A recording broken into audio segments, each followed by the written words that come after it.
इसका इत्तेहाद तेजी से हुआ था। तजुर्बाती तौर पर होने वाली ये तब्दीली अब नागुज़ीर हो गई थी। इस दस्तावेजी फिल्म में क्रिकेट वर्ल्ड कप के यादगार लम्हात को याद करेंगे, इस खेल की मुमताज शख्सियात को सुनेंगे और इसकी तारीख का खाका मुरत्तब करेंगे।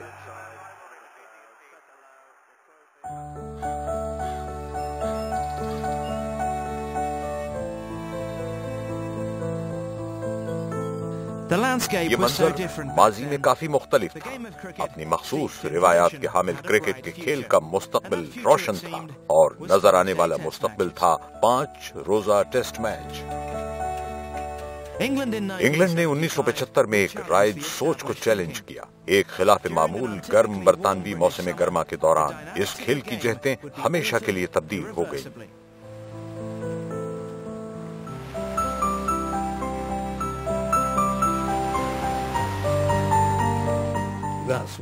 ये वो वक्त था जब एक रोजा क्रिकेट ने वाकई शोहरत हासिल की, क्योंकि हर एक को 1975 के वर्ल्ड कप का फाइनल याद है।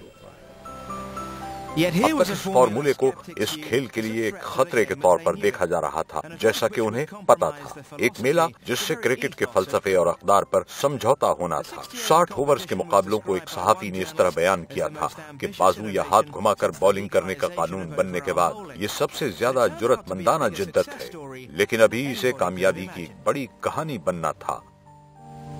जाहिर है इसके इनेकाद के लिए इंग्लिस्तान सबसे मौजूद था, क्योंकि यहाँ वेस्ट इंडियन, पाकिस्तानी, हिंदुस्तानी, श्रीलंकन सब मौजूद थे और अपनी कौमी टीम की हिमायत करते थे। मैदान शायकीन से भर जाता था। सूरज की तेज रोशनी में सबसे पहला वर्ल्ड कप शुरू हुआ।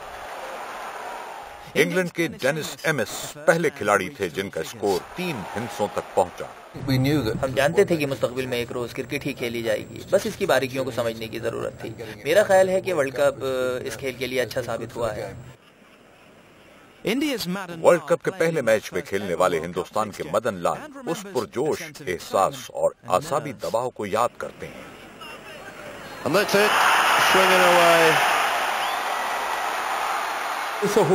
ये एक बिल्कुल नया तजर्बा था। हिंदुस्तान में हम इतनी एक रोजा क्रिकेट नहीं खेलते थे। लोग हमसे जीतने की तवक्का नहीं रखते थे, तो हम एक रोजा क्रिकेट में नए थे और हम बगौर जायजा ले रहे थे कि एक रोजा मुकाबले को किस तरह खेला जाए। इंग्लिस्तान ने जल्द ही ज्यादा बेबाकाना अंदाज अपनाया, मगर भारतीयों के ख्यालात मुख्तलिफ थे। हमने तकरीबन 300 रन बनाए और गवास्कर अपने ही एक मंसूबे के साथ आया। गवास्कर ने 60 ओवर बैटिंग की और 36 रन पर नाकाबिले शिकस्त रहे। मुझे नहीं लगता कि वो महदूद ओवर्स की क्रिकेट के तस्वर को सही तरह समझ पाए थे। एक भारतीय शायक ने एहतजाज पर मबनी अपना जाती पैगाम भेजा, मगर सुनील गावस्कर डटे रहे। वो सिर्फ एहतजाज करता रहा क्योंकि हमने कुछ ज्यादा ही रन बना दिए थे और हम पूरे मैदान में फैले हुए थे, क्योंकि फील्डिंग की कोई पाबंदियां नहीं थी। जितने चाहे बाउंड्रीज पर खड़े कर दें, तो हमने काफी दिफाई फील्ड खड़ी की हुई थी। तकनीक और हिकमत अमली तेजी से तब्दील हुई। ऑस्ट्रेलियाओं ने शुरू से आखिर तक टेस्ट मैच के तरीके अपनाने का फैसला किया, जो वो जानते थे। हाँ, ये एक नई चीज थी। हमें पता ही नहीं था कि करना क्या है। मैं जानता हूँ कि आयन चैपल कहा करते थे, अगर हम पहले 15 ओवर्स में 30 रन बगैर किसी नुकसान के बना लें तो समझ लो कि हमने अच्छा खेल खेला है। और अब आजकल अगर 15 ओवर्स के बाद 100 रन ना हो तो इसका मतलब है कि बैटिंग में कोई खराबी है। ओवल में एल्विन कालीचरण डेनिस लिली पर जबरदस्त हमला करने वाले। ये ऐलान करने के लिए वेस्ट इंडीज की एक टीम के तौर पर इज्जत की जाए। उनके स्क्वाड के कई खिलाड़ी इंग्लिश काउंटी खेल रहे थे, इसलिए कि वो वहां के मौसम को समझते थे। उनकी क़यादत एक ऐसा खिलाड़ी कर रहा था जो बेहद गैर मुतवक्के हालात में कप्तान बना था। मैंने लंकाशायर की तरफ से यॉर्कशायर के खिलाफ लीड्स में सेंचुरी बनाई और मैं लड़कों के साथ बैठा था, ऐसे ही जश्न मना रहे थे और एक सहाफी अंदर आया और उसने कहा, मुबारक हो क्लाइव। और मैं जवाब में उससे कहने लगा कि अच्छी विकेट थी, बैटिंग करना आसान थी। मैं समझा वो मैच की बात कर रहा है। उसने कहा, नहीं, मैं मैच की बात नहीं कर रहा, तुम्हें वेस्ट इंडीज का कप्तान बना दिया गया है। तो सहाफियों को ये मुझसे पहले पता चल गया था। क्लाइव लॉयड वेस्ट इंडीज के बिल्कुल अलग अलग टोलों को मिलाकर चले, जो इससे पहले और बाद में कोई कप्तान नहीं कर सकता। उनकी शख्सियत दूसरे नौजवानों की तरह वेवन रिचर्ड जैसे नौजवान को कारकर्दगी पर उकसाती थी। मैं एक जवान आदमी था और मैंने किसी की कप्तानी नहीं की थी, और यहाँ मुझे लांस गिब्स, रोहन केनाई का कप्तान बना दिया, जिनसे मैं लड़कपन से मुतासिर था। और फिर हमारे पास जवान खिलाड़ियों का एक दस्ता था जो उभर रहे थे, जैसे विव रिचर्ड, गॉर्डन ग्रीनिच, कोई बड़ा नाम नहीं थे। रॉय फ्रेडरिक्स नए आए थे। तो कहने का मतलब यह है कि हमारे पास ऐसे लोग थे जिन पर ये नौजवान खिलाड़ी भरोसा कर सकते थे, और हमें जीत की आदत होती जा रही थी।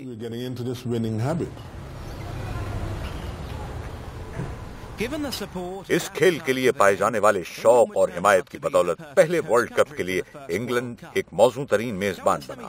सेमीफाइनल में मकामी लोग अपनी जानी पहचानी अदावत मगर कम जाने पहचाने चेहरों के साथ खामोश थे। Now it's Gary Gilmore, his second over of the day to Amos. Well bowled and that's out. What a good delivery. उस दिन माहौल बॉलिंग के लिए कुछ ज्यादा ही साजगार था। गेंद एक एक गज स्विंग हो रही थी और इंग्लिस्तान के बैट्समैन जिन्होंने इस ही माहौल में परवरिश पाई थी, उन्हें भी कुछ समझ नहीं आ रहा था। गेंद स्विंग होकर अंदर आ रहा था और मैं गेंद सिर्फ पैड्स पर मारने की कोशिश कर रहा था और एम्पायर्स बिल्कुल ठीक कर रहे थे, उंगली उठाए जा रहे थे।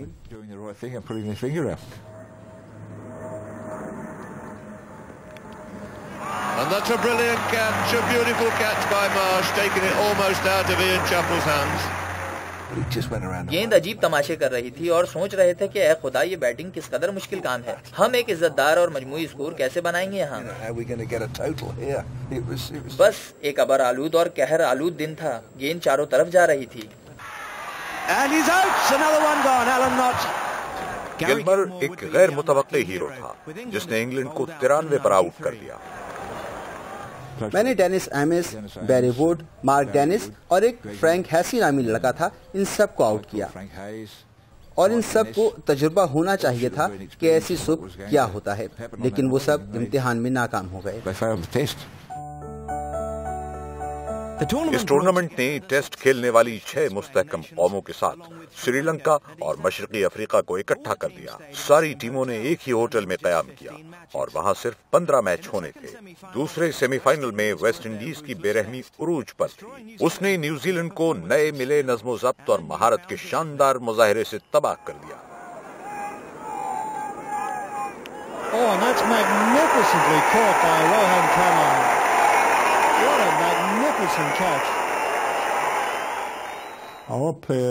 हमारे खिलाड़ियों का रवैया इतना पेशावराना नहीं था जितना कि काउंटी क्रिकेट खेलने के बाद हो जाना चाहिए था। काउंटी क्रिकेट ने हमारी बड़ी मदद की।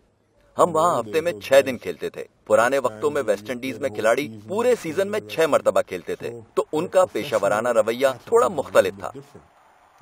तो अच्छी और सही आदत हमें अपने खिलाड़ियों के दिल में बिठानी पड़ी।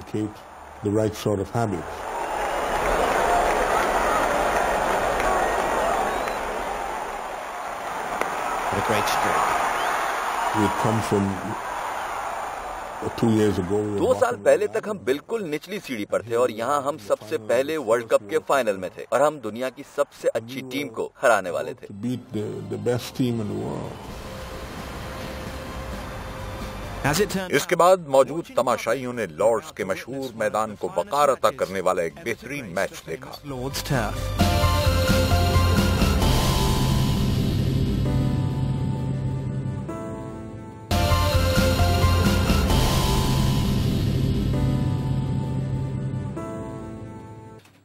उन्नीस 1975 के वर्ल्ड कप के बारे में बहुत कुछ लिखा गया, लेकिन इस ऐवान में एक शख्स का मकाम सबसे ऊंचा था। मेरे लिए ये बड़ी एजाज की बात थी। मैंने कभी इससे अच्छे मैच में एम्पायरिंग नहीं की, बिलाशुबा। जितने भी टेस्ट मैचों और जितने भी एक रोजा मैचों में मैंने एम्पायरिंग की, 1975 का वो फाइनल सबसे बेहतरीन था क्योंकि उसमें सब कुछ था।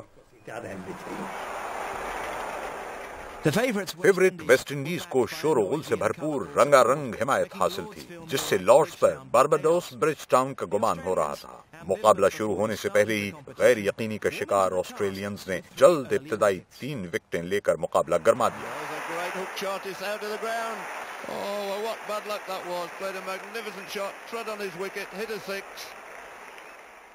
कहने का मतलब यह है कि हमारी पिछली 2 विकेटें मुश्किल में थीं और मिड विकेट पर रोज एडमंड्स ने मेरा कैच छोड़ दिया। And I got dropped at mid wicket by Ross Edwards. And he's dropped him. I'll let off there for Clive Lloyd. But after then the ball just लेकिन उसके बाद गेंद बल्ले पर आने लगी। मैंने सोचा आज मेरा दिन होगा और ऐसा ही हुआ। और दूसरी तरफ मेरे साथ रोहन कैनाई खेल रहे थे, मेरे सीनियर जिनकी मैं बड़ी इज्जत करता हूँ, और वहाँ से हमने फिर हालात संभाल लिए। You know, I had a lot of respect for him, and we just took it from there. What a great shot! What a great shot! Stood still almost and hammered it away through mid off for 4. Clive Lloyd रिवायती अंदाज में आए और जिस वक्त West Indies थोड़ी मुश्किल में था तो उन्होंने ऑस्ट्रेलिया के बॉलरों की धज्जियां उड़ा दी, लेकिन वो इनिंग यादगार थी। Straight down the ground. 51 to Clive Lloyd.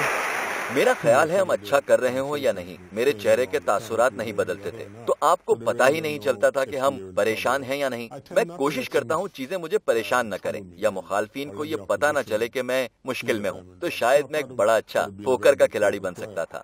Lloyds के 100 रन्स ने वेस्ट इंडीज को 291 के मुस्तहकम स्कोर तक पहुंचा दिया। ऑस्ट्रेलिया ने जवाब देना चाहा, मगर बेव रिचर्ड्स, जो भरपूर जमा और फुर्तीले थे, ने 3 बर वक्त रन आउट कर दिए।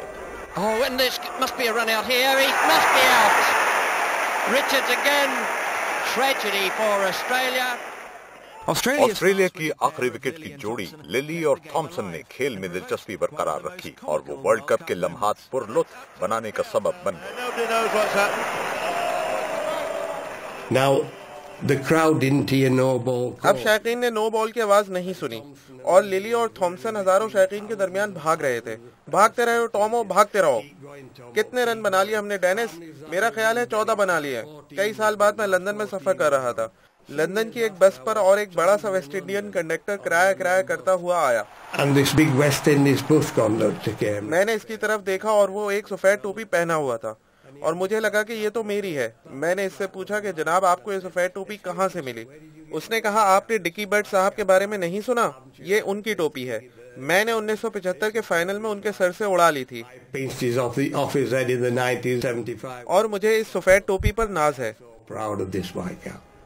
पहले वर्ल्ड कप का इख्तिताम शाम के 8:42 के मुश्किल वक्त में हुआ, जो इंग्लैंड में साल का सबसे तवील दिन था और ये वेस्ट इंडीज के लिए मौजू तरीन वक्त था। जब मैं कप्तान बना तो वेस्ट इंडीज को माली मुश्किलात का सामना था। हम इस कंपटीशन में जितना आगे बढ़ते गए उतना ही पैसा मुल्क को मिलता गया। फाइनल में पहुंचकर इसे जीतने से वेस्ट इंडीज को बड़ा फायदा हुआ, हमें और ज्यादा पैसा मिला और हम इस तारीख दौर से निकल आए। And it goes to this magnificent cricketer and how well he and his team have deserved it. ये ट्रॉफी उठाने वाले पहले फर्द क्लाइव लॉयड थे, मगर ये तो सिर्फ कहानी का आगाज है। ये वेस्ट इंडीज के लिए वर्ल्ड कप के साथ उनकी रोमान का आगाज था, जिसका इजहार उनकी कई अजीम कामयाबियों से हुआ।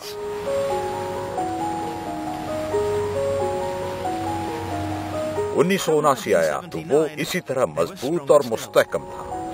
79 का वर्ल्ड कप पहला वर्ल्ड कप था जिसमें मैंने हिस्सा लिया और वो वर्ल्ड सीरीज क्रिकेट के फौरन बाद हुआ। इस टीम में से तकरीबन सब वर्ल्ड सीरीज क्रिकेट में हिस्सा ले रहे थे और अब असल चीज की तरफ लौटने का एहसास हो रहा था, रिवायती क्रिकेट की तरफ लौटने का, फिर से अपने मुल्क की नुमाइंदगी करने का। तो एक बड़ा शानदार सा एहसास था टीम में। 1975 में गैर मुतवक्के कामयाबी मिली थी और जैसा कि विजडन लिखता है, इस खेल ने एक दिन में इससे ज्यादा तफरीह फराहम नहीं की। इस बार इंग्लैंड में श्रीलंका और कनाडा टेस्ट खेलने वाली 6 कुव्वतों के साथ शामिल हुई थी, जो इफ्तिताही आईसीसी ट्रॉफी से निकल कर आई। वर्ल्ड कप सीरीज में ऑस्ट्रेलिया के बेहतरीन खिलाड़ी जो वर्ल्ड सीरीज से मुंसलिक रहे के अलावा वहाँ मेजबान मुल्क था जो वेस्ट इंडीज के लिए बुनियादी खतरा बनता। ये सिर्फ दूसरा ही वर्ल्ड कप था, हमारी टीम बुरी नहीं थी। माइक पियरले की क़यादत में बॉयकॉट थे, इम बोथम अपने उरूज पर थे, डेविड गावर, बॉब विलिस बड़े अच्छे क्रिकेटर्स थे और हम अपने माहौल में काफी पुरएतमाद थे और पूरे टूर्नामेंट के दौरान हमने अच्छी क्रिकेट खेली।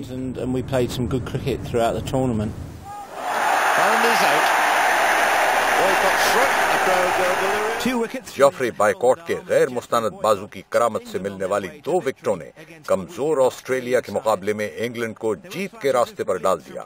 इयन बॉथम बिजली की तरह कौंध रहे थे। Really, it's been some tremendous fielding by the Englishman here. It was Ian Botham this time. और ग्राहम गूच के मुतासिर कुन 50 ने इस टीम की तरफ से खतरे का इशारा दे दिया जो अपने मौजू माहौल में खेल रही थी।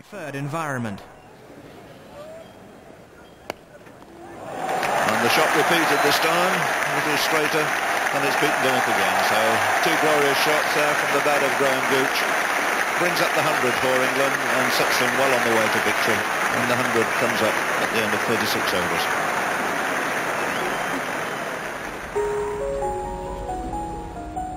चार साल पहले इंग्लैंड के वर्ल्ड कप में वेस्ट इंडीज को जबरदस्त हिमायत मिली थी।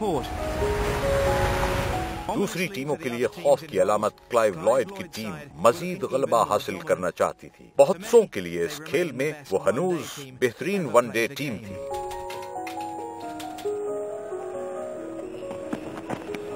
वो तवील रिदम वाला रनअप, बहुत सुबुक रॉ और खतरनाक हद तक तेज माइकल होल्डिंग वेस्ट इंडीज के लिए ऐसा ही एक इजाफा था जिसने पहले ही से कॉलिन क्राफ्ट और जोएल गार्नर की अहमियत कम कर दी। उस वक्त तक हम दुनिया की बेहतरीन टीमों में से एक के तौर पर कदम जमा चुके थे। अगर दुनिया की बेहतरीन टीम के तौर पर नहीं तो हम हर तरफ से टीमों को शिकस्त दे रहे थे। हमने कुछ खिलाड़ी खोए, लेकिन जो नए खिलाड़ी आए जैसे होल्डिंग्स, रॉबर्ट्स, गार्नर्स और दूसरे, वो बड़ी अच्छी तरह जम हो गए हममें।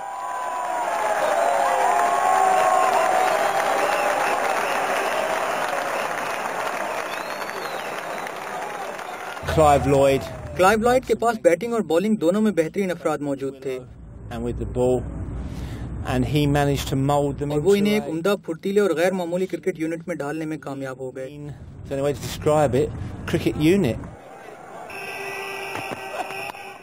खुद इंग्लैंड बायकॉट, ब्रेयले, ग्रोअर, बोथम और विलिस के साथ बेहद मुतवाजिन टीम थी, लेकिन एक बार फिर ये गूच ही था जिसने न्यूजीलैंड के साथ अपने नशीबो फराज खाते सेमीफाइनल में सबसे ज्यादा मुतासिर किया। 8 विकेट पर 221 रन ने उन्हें खतरे से दो चार कर दिया।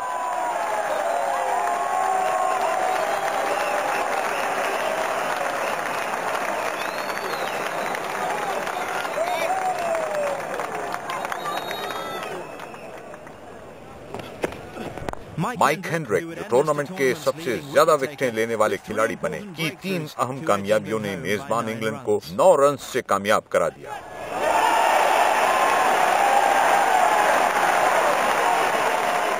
ओल्ड ट्रैफर्ड में 22,000 के मजमे ने अपनी टीम को अपने पहले वर्ल्ड कप फाइनल में जगह पाते हुए देखा था। अब उन्हें दुनिया की सबसे बेहतरीन टीम को हराना था।